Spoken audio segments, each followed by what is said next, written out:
민주당과 그 2중대, 3중대, 4중대 격에 해당하는 정당들이 저를 국회의원직에서 제명시키겠다고 합니다. 이재명 유신 독재의 출발을 알리는 서곡과도 같습니다. 이재명 후보가 만에 하나라도 집권하게 된다면 어떠한 일이 벌어질지 예고편처럼 보여주는 풍경입니다. 1976년 3.1 민주구국선언 재판에서 시민들은 입에 십자 모양으로 검은 테이프를 붙이고 항의했습니다. 우리가 역사책에서 사진으로 하나 봤던 그런 풍경을 오늘 현실에서 겪게 될 줄은 차마 꿈에도 몰랐습니다. 대한민국 역사를 50년 전으로 후퇴시키는 반민주 폭거입니다. 저를 제명하겠다고 하면 물론 언론사 기자들에게도 보도 지침을 만들어 겁박하고 이른바 민주파출소를 통해 카톡 검열, 유튜브 검열까지 하고 있습니다. 저들은 지금 자신들이 무슨 짓을 저지르고 있는 줄도 모를 것입니다. 입만 열면 김대중, 노무현 정신을 외치더니 전두환의 계엄 정신을 이어받은 세대인가 봅니다. 윤석열은 정권 잡고 나서 저를 죽이려 들더니 이재명은 정권 잡기도 전에 저를 죽이고 시작하려는 것 같습니다. 거두절미하고 말씀드리겠습니다. 저는 죽지 않습니다. 분연히 맞서 싸우겠습니다. 닭의 목을 비틀어도 새벽은 온다 하셨던 김영삼 전 대통령의 말씀을 기억하겠습니다. 이 싸움은 전선이 분명합니다. 이재명 같은 독재자, 유시민 같은 궤변론자, 김어준 같은 음모론자와의 싸움입니다. 그들을 교주처럼 떠받들면서 우리 사회의 자유와 민주, 과학과 합리의 공기를 질식시켜왔던 그 세대에 맞선 총력전입니다. 인권과 민주주의를 전매특허처럼 여기는 세력이 상대의 인권을 짓밟는 일은 예사로 알고 약자를 비하하고 조롱하고 계층과 세대로 대한민국을 갈라놓고도 그런 세상을 만들어 놓고도 문제의 해결을 촉구하는 정치인을 오히려 갈라치기라고 몰아세우는 책임전가 세력과의 전면전입니다. 민주화 평등을 말하더니 속으로는 학벌주의와 선민의식에 찌들어 뒤로는 온갖 부정과 협잡을 일삼으면서 부와 명예를 물려주려고 하는 내 자식 제일주의 세력, 여성과 노인을 앞세우더니 음침한 골방에서 여성을 성희롱하고 폭행하는 범죄 행위는 가장 많은 정당, 수시로 노인 비하도 서슴지 않았던 사람들에 대한 전국민적 심판입니다. 자신들은 유죄 판결이 난 사건에 대해서도 거짓말이라고 끝까지 잡아떼면서 상대방을 향해서는 이미 무혐의로 종결된 사건을 가지고도 성상납이니 하는 입에도 담기 힘든 저급한 용어를 끊임없이 반복하여 조롱하는 우리 권리 유일주의 세력. 자신들은 그 어떤 부적절한 발언을 해도 표현의 자유라고 우기면서 자유의 수호자처럼 행세하더니 젊은 세대가 아주 작은 실수라도 하면 싸가지 없다, 경우를 모른다, 기어오른다 라고 집단 린치를 가하는 우리 세대 패권주의 세력. 이러한 위선의 역사에 종지부를 찍어야 합니다. 이제 그들이야말로 정치권을 떠나고 젊은 세대가 나라를 이끌 수 있도록 이번 선거에서 심판해야 합니다. 선거 결과를 통해 그들이 부끄러움을 알 수 있게 해야 합니다. 저 이준석은 이재명을 비롯한 위선 세력과의 싸움에서 항상 맨 앞에 서왔습니다. 그들이 저를 두려워하고 이준석 죽이기에 혈안이 된 이유가 바로 거기에 있습니다. 이 싸움은 제가 앞장서고 있지만 결국 국민 여러분과 함께 이겨내야 할 싸움입니다. 저희 개혁신당은 의석이 3석밖에 되지 않고 기득권 정당에 비해 자금도 턱없이 부족합니다. 국민 여러분께서는 그런 저에게 10% 넘는 지지로 시작할 용기를 주셨습니다. 이제 15% 넘는 지지로 저희에게 갑옷을 입혀주시고 20%, 30% 넘는 지지로 적토마와 긴 창을 주신다면 우리는 이 전쟁에서 반드시 승리할 수 있습니다. 기적은 시작됐습니다. 사전투표가 오늘 마무리되었고 본투표에서도 기적은 계속될 것입니다. 다시 김영삼 대통령님의 말씀을 되새깁니다. 닭의 목을 비틀어도 새벽은 온다. 그리고 노무현 대통령께서 사랑하셨던 상록수 가사처럼 깨치고 나아가 끝내 이기겠습니다. 감사합니다.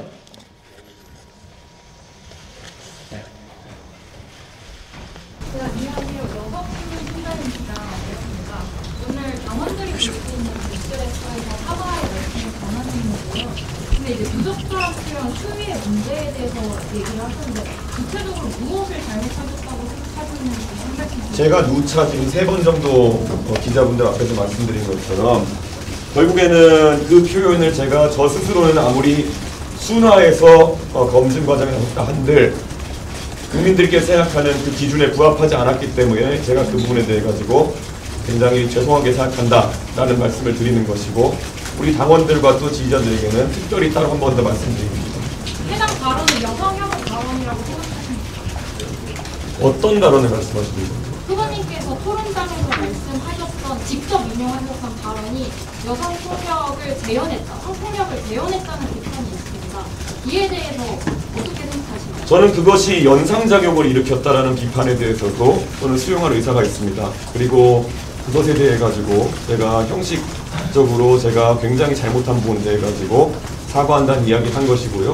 그런데 말씀하시는 것이 그러면은 원래 그것의 원래 원소스였던 그런 문구 그것이 저는 폭력적이냐는 그것에 대해서는 굉장히 문제가 될 만한 사안이고 그리고 그 내용은 사실 저도 온라인상에서 제가 페이스북이나 SNS 활동을 하면서도 가끔 거친 표현들을 보긴 합니다만은 그런 형태의 표현은 굉장히 왜곡된 성의식을 보여주는 것이다. 제가 그래서 그것에 대한 양당의 기준치를 물어보기 위해서 토론의 자리에서 그 질문했다는 것은 이미 주지의 사실일 것입니다. 그러나 그것을 제 나름 완화하고 순화하는 과정에서 국민 기대치보다 덜 순화한 것에 대해 가지고 제가 굉장히 죄송하게 생각한다는 말씀을 드립니다. 민주당 선대위 대변인이 이동호 씨에 대한 혐오 표현이랑 허위 사실을 보도하면 책임을 묻겠다고 하는데 어떻게 생각하세요? 저는 그것은 민주당이 언론의 재갈을 부리려는 행위다 이렇게 생각합니다. 민주당은 지금 사전투표가 진행되는 과정이기 때문에 이 시기만 넘기면은 사실 선거 결과에 크게 영향을 주지 않을 것이라 생각해서 언론의 입을 틀어막고 있습니다.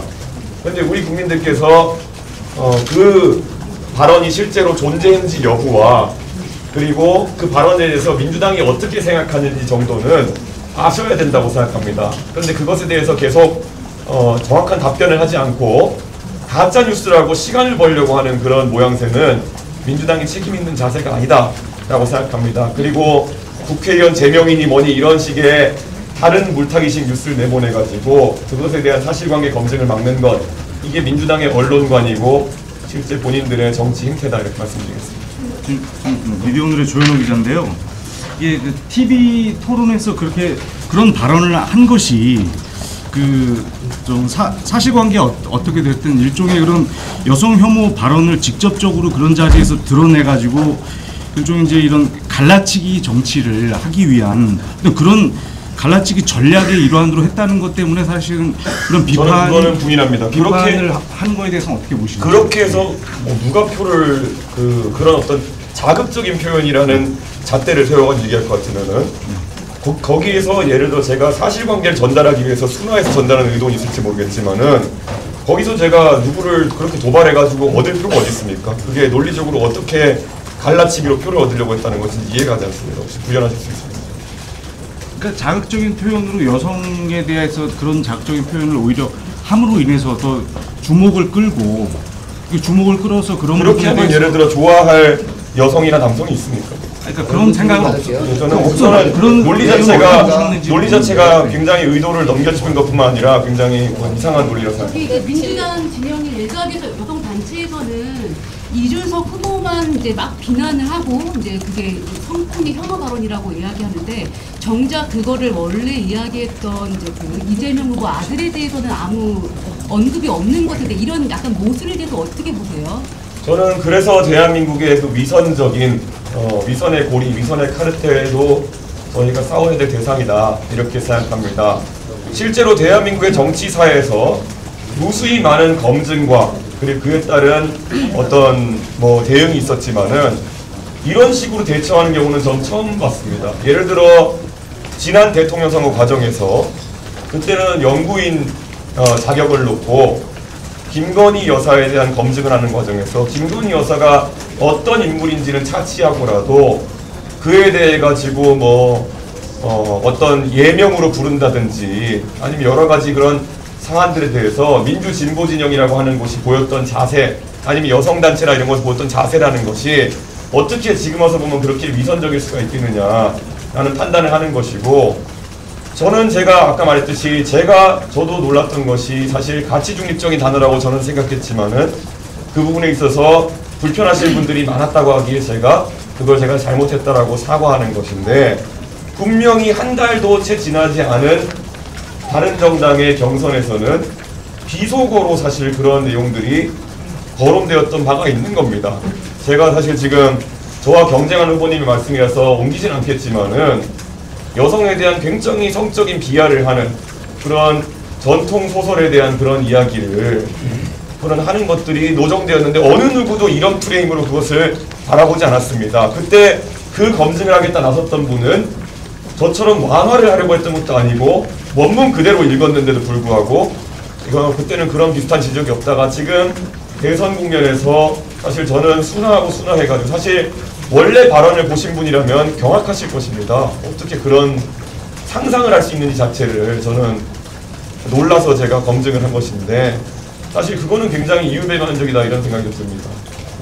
네, 질문 보면 다른 분. 방금 이재명 후보가 입장을 밝혔는데요. 뭐 자녀를 잘못 키운 자신의 잘못이다 이렇게 하면서도 댓글에 대해서 왜곡해서 마치 성적인 표현인 것처럼 조작해서 했다. 이렇게 허위사실 공표한행위에 대해서 사과를 약간 요구했거든요.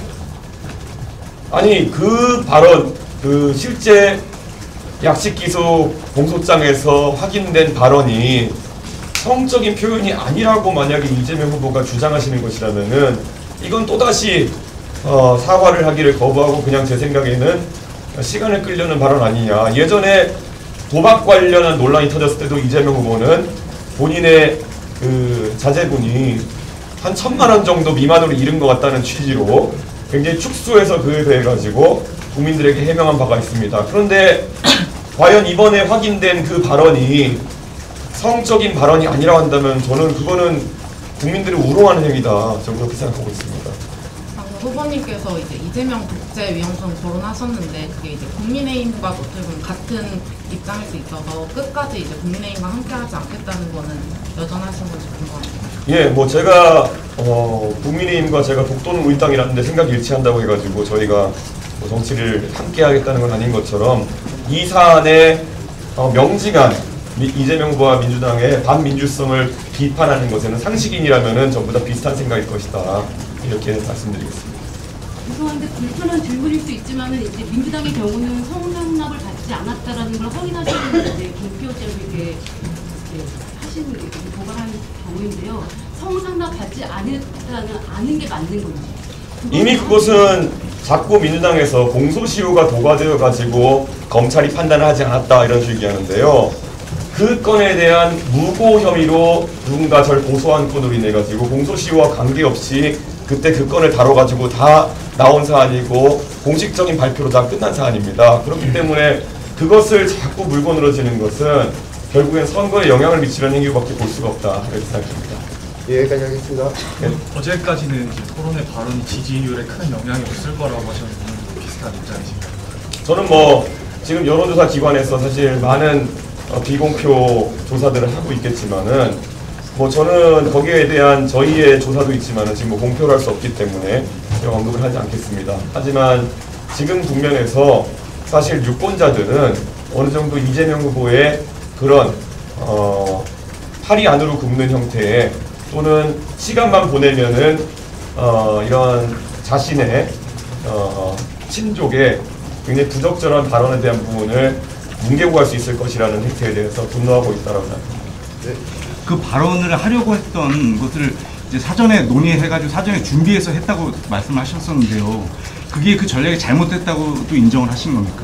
전략이라고까지 얘기하고 싶지 않습니다. 사실 그때 보면은 외교안보 질문을 하고 마지막에 한 몇 초 정도 남은 상황에서 그때 이제 그 부분에 대해 질문하게 된 것이고, 다 아시겠지만 제가 권영국 후보에게 그 전날 그 전 토론에서 뭐 여성 뭐 갈라치기니 혐오니 이런 비슷한 지적을 받아서 제가 한 가지 사례만 들어달라 했는데 그때 사례 들지 못하셔가지고 반대로 이런 류의 발언에 대해 가지고 민주노동당은 어떤 기준을 갖고 있느냐고 물어본 것이 저의 전략이라면 전략이었던 것이고요.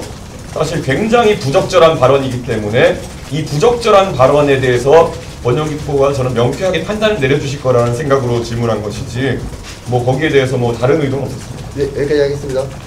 네, 감사합니다. 아니, 그만할게요. 네. 시청한